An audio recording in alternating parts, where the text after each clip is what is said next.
Chinese nation has a civilization that dates back more than 5,000 years. During the long history, the diligent and intelligent Chinese people have created a splendid culture.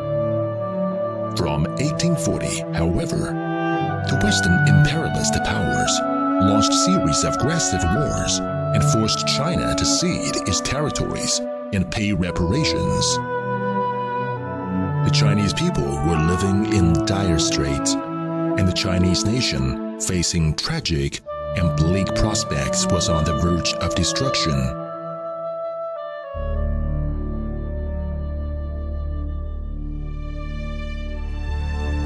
In modern times, people with lofty ideals had never stopped fighting bravely to defend the independence and dignity of the nation and the Chinese civilization.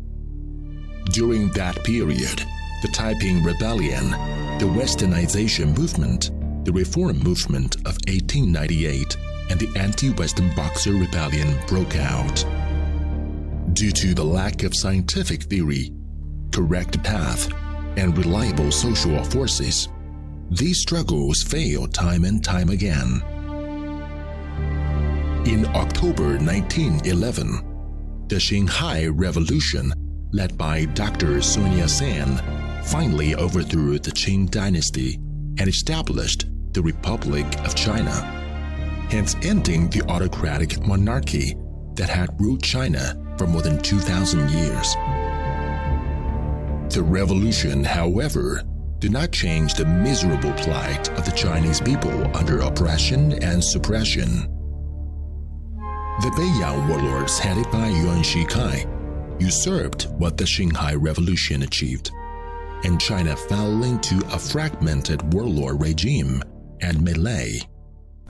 这期间，在中国的政治舞台上出现过帝制复辟、议会制、多党制、总统制等各种形式，各种政治力量及其代表人物纷纷登场。旧中国的社会性质和中国人民的悲惨命运并没有改变。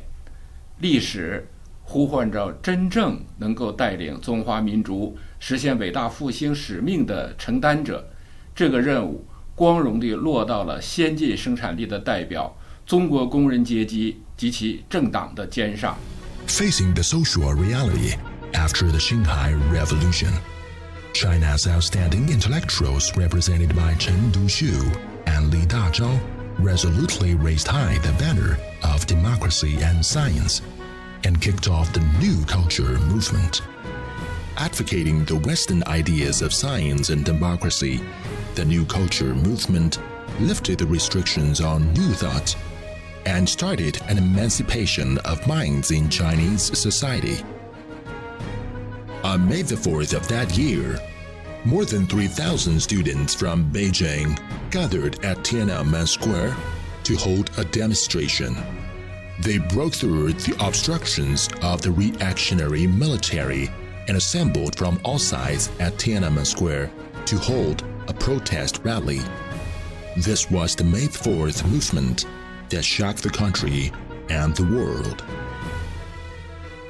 As the main initiators of the Chinese New Culture movement, Chen Duxiu and Li Dazhao resolutely chose to follow the steps of Marxism and the October Revolution during the May 4th movement in 1919.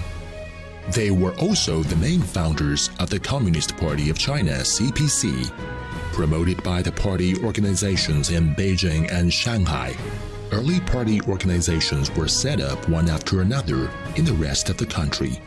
1920年7月，一批留法的勤工俭学生在蒙达尼达宫集会，蔡和森在会上讲，主张激烈的革命，组织共产党，实行无产阶级专政，即效仿俄国10月革命的方法。这年的8月，蔡和森在给毛泽东的信中提出了明目张胆地正式成立一个中国共产党。毛泽东在回信中说：“你这封信见地极当，我没有一个字不赞成。中国共产党的名字也由此而来。” On July the 23rd, 1921, The first National Congress of the CPC was held at number 106 Wanji Road in the French concession of Shanghai. It closed on the Red Boat on Nanhu Lake in Jiaxing, Zhejiang Province. The CPC was officially established. 中国共产党的诞生是近代中国历史发展的必然结果，也是中国人民在求亡图存斗争中顽强求索的必然结果，是中华民族在追求伟大复兴道路上不断觉醒的必然结果。In the next 28 years, after arduous struggle and support of the people, the CPC became a ruling party of China. 中华人民共和国中央人民政府今天成立了。